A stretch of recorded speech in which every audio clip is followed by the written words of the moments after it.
Ganda ng ulap oh. May check-up ako ngayon at eto na yung bus na sasakyan ko papunta dun sa clinic. Let's go!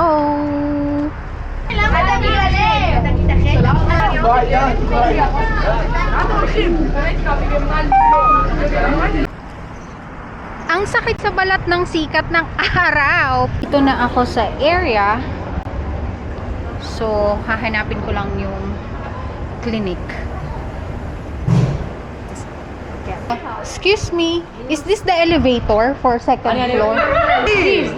This one, okay. Ito pala, ito na. Andito na ako. Kaharap ko lang pala yan ang sinasabi ko sa inyo eh. So, andito na ako. Sabi ni Lola, kailangan ko pang umakyat ng isa pa. Okay. Akyat muna ako. So, hanapin ko ulit kung saan dito banda. Excuse me, I have a question.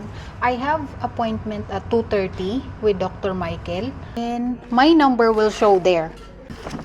Ito na yung number ko. So, I will look for room number 13 at number 722 ako. 13. There. So, tapos na ang aking consultation sa doktor at aantay na lang ako ng result.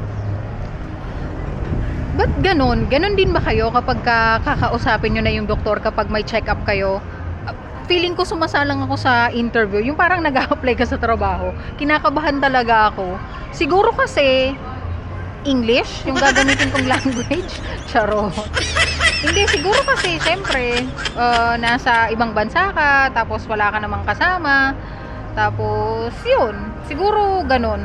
Pero okay naman, sana maging okay ang resulta at waiting na lang din talaga ng result. Kaya kayo, lagi kong sinasabi, alagaan niyo yung sarili niyo kasi health is wealth. Okay? Ayun lang. Ang ganda ng ulap oh. 'Di ba? Tapos yung place ko, ayan. Tapos ayun yung baba. Bye!